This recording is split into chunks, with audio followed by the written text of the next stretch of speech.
In this video I will talk about the two-dimensional polar coordinates, but first I'm going to start with the Cartesian coordinates that you're already familiar with. So if this is my coordinate system and I have the 0, the x-axis and the positive y-axis here, then I can say that my Cartesian unit vectors x hat will point to the right because that's the positive x direction, and the y hat unit vector will point up.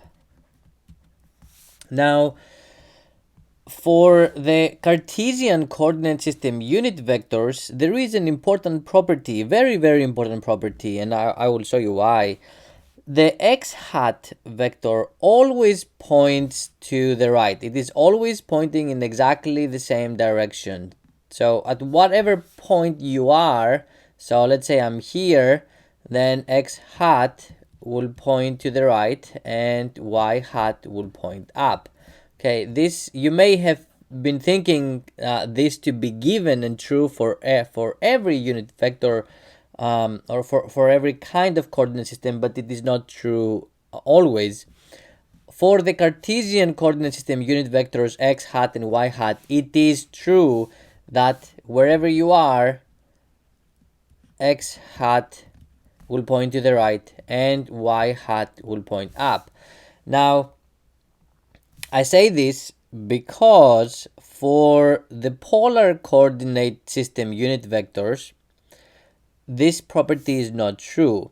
Now, I want to show you, let's say, for the polar coordinate system, I have my coordinates are r and theta. R is the distance from the origin and theta is the angle that I make with the x-axis. Let me show you. So let's say this. I will erase this as I will be needing to write here.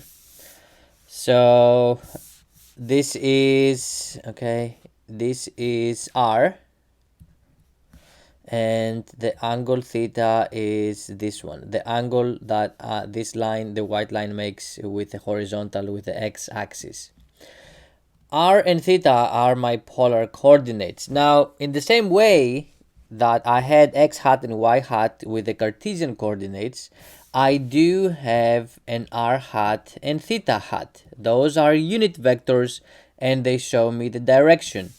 Now, the r hat, if this is the line, the r hat vector, the r hat unit vector points in the direction at which r is increasing, and r is increasing this way, so r hat points in this direction. It's not to the right, it's not straight to the right, it is slightly upwards. Now, since I said r hat points in the direction at which r is increasing, imagine this. Let's take this line. So here, now if you draw the unit vector r hat, in this case, when you have this line, then the r unit vector will point in this direction because this is the direction at which r is increasing. This is r hat for this particular point. So for this particular point, r hat goes this way. For this particular point, r hat goes that way. And if you decide you want to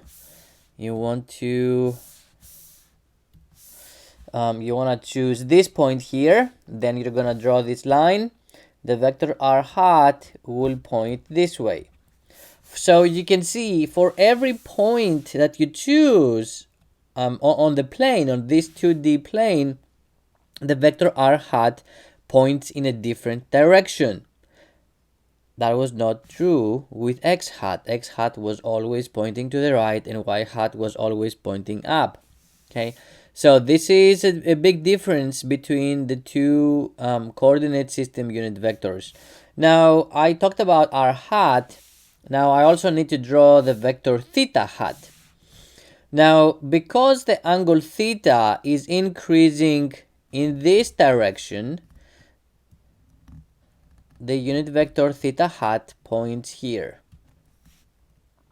Okay, now if your point is this one, then your angle theta hat will increase if you move your point this way. So this is theta hat. And if you're here, the angle theta will increase if your point moves this way. Okay, so this is the direction of the unit vector theta hat, and that also changes if you change the point. Now, one side note, okay, I am using the angle, the Greek letter theta for the angle, but sometimes you may see phi, okay, or you may see any other Greek letter. It doesn't really matter. The important thing is that I have chosen to use here the two-dimensional polar coordinate system, polar coordinates, and I'm using r and theta. So long as you clearly communicate what symbols you use for what, there will not be a problem. Now, I hope that this made it clear that the r hat and theta hat unit vectors are different and dependent. Their direction depends on what point you choose. Now, there is an important this affects our work in a significant way. I will show you why. When I have the vector r, let's say r, and I'm writing it in terms of the Cartesian rx, ry, and rz, or if you want, okay, I can use different notation. Rx times x hat plus ry times y hat plus rz times z hat. Now, since I said that I'm working on two-dimensional coordinates, I can drop the z. It doesn't really make a huge difference. You can just add it afterwards if you're working in 3 dimensions. Now x hat. Okay, what is x hat? X hat will be 1, 0, 0. Y hat will be 0, 1, 0. Z hat will be 0, 0, 1. Okay, so Rx times x hat will give you Rx 0, 0, and the second term will give you 0, Ry 0, and the last term will give you 0, 0, Rz. When you add the 3 together, that's what I'm doing here, you're gonna get Rx, Ry, Rz. Now, we know, okay, this is the position vector, so this denote, this here reflects this is position. We know that velocity, by definition, velocity is the time derivative of position. The derivative of position with respect to time. So what I'm gonna do, I'm gonna take the derivative of this, d over dt, and I have rx x hat. I will constrain myself to be in 2 dimensions. Okay. Now, this is a sum, and the derivative of a sum is the derivative of each of the 2 terms. So this becomes d over dt of rx x hat plus d over dt ry y hat. Now, moving on, I have the first term is a derivative of a product, and the derivative of a product is drx over dt times x hat. So I'm taking the derivative of the first term of the product plus rx times dx hat over dt. Now, and I'm gonna do the same thing for the y. Okay, let's do it now. d ry over dt times y hat plus ry d y hat over dt. Now, this is exactly the point where the property I mentioned previously about x hat and y hat is crucial. Here I have the time derivative of x hat with respect to time. But I mentioned that x hat does not change. X hat always points to the right. This is great because it allows me to say, well, if x hat is always a constant, the unit vector is always the same, the time derivative needs to go to 0, and the same thing for y hat. Okay, this is why that property of the Cartesian coordinate unit vectors is great, because from 4 I end up having only two terms, the drx over dt x hat plus dry over dt y hat. Or I can write this in a different way, drx dt comma dry over dt. Okay, and let's say 0. I'm gonna put the 0 in the z direction. If you are working in 3D, then it's gonna be drz over dt. Now, this property of the Cartesian coordinate system unit vectors makes my life very easy. Now, this is the expression for velocity, okay? Or how about I write? Let's change it. I'm not comfortable with the 0. Let's do drz over dt. Now, if I write the position vector not in terms of x hat, y hat, and z hat,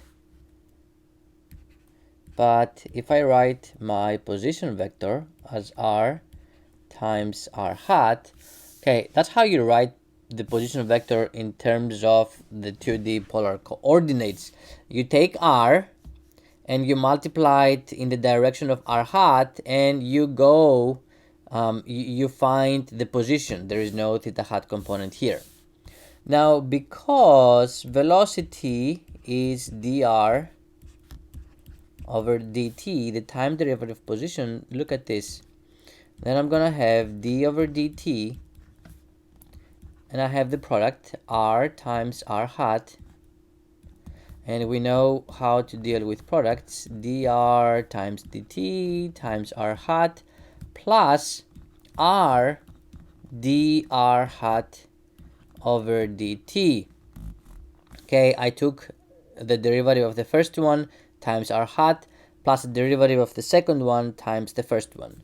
This is the sum of these two terms.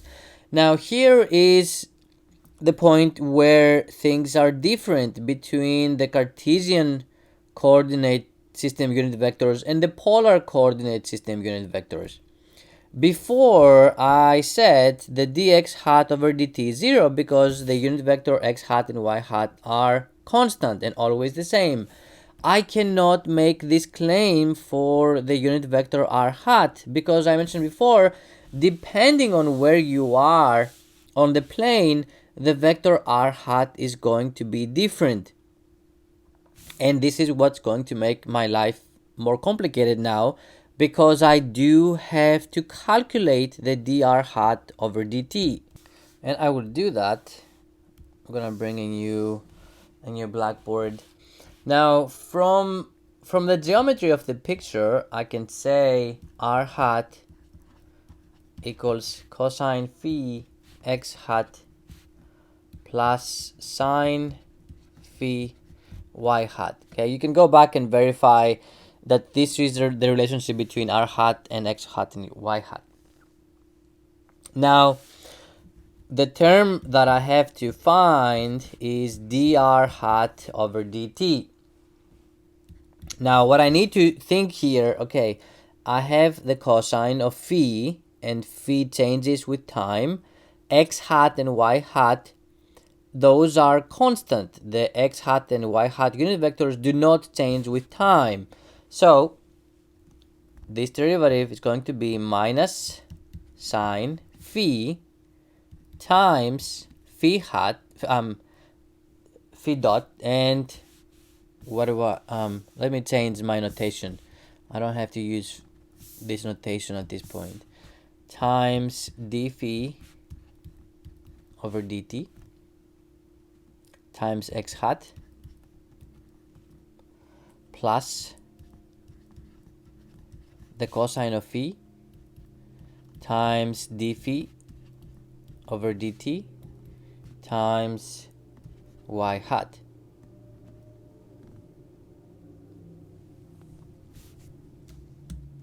Okay, this is the result for dr hat over dt. Now, in the same way that I showed you the relationship between r hat and x hat and y hat, I can also use geometry to find out that phi hat is minus sine phi x hat plus cosine phi y hat. You can go back to the picture that I have on the other blackboard and you can verify that this is true.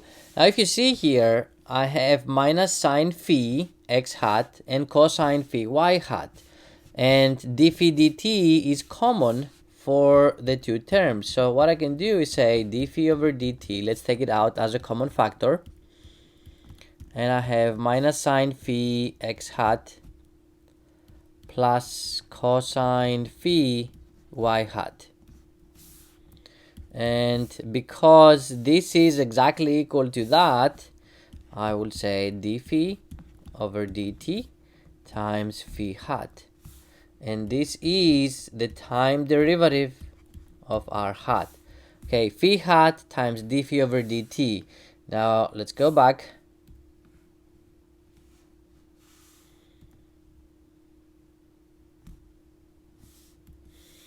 So this is, I'm moving on where I stopped, dr over dt r hat plus r. If you remember, the result of this was d phi over dt phi hat.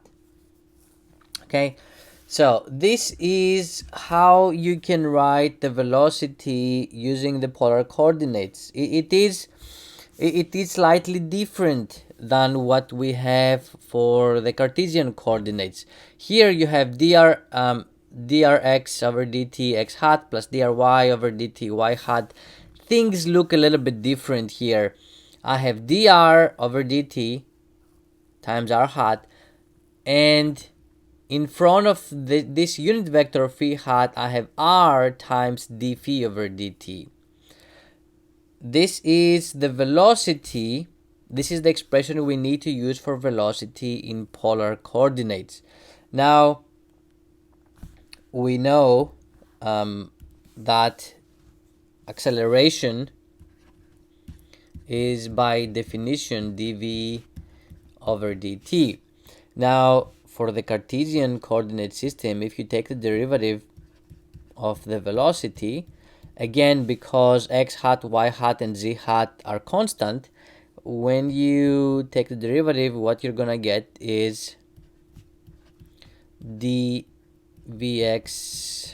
over dt, dvy over dt, dvz over dt, or I can also write this as dvx over dt x hat plus dvy over dt y hat plus dvz over dt z hat. Okay, this is in the Cartesian coordinate system. Now, if we follow the same process with the one that I did before in the polar coordinates,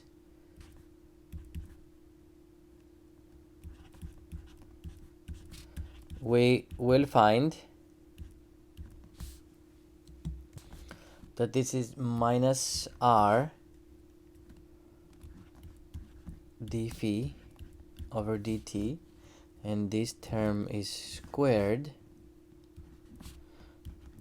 times r hat plus r the second derivative of phi with respect to time times phi hat. This is the acceleration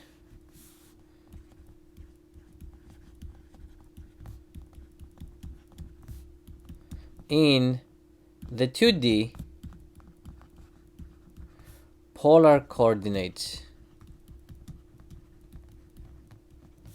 This is the expression for acceleration. It's the same concept, but expressed in a different coordinate system. In the Cartesian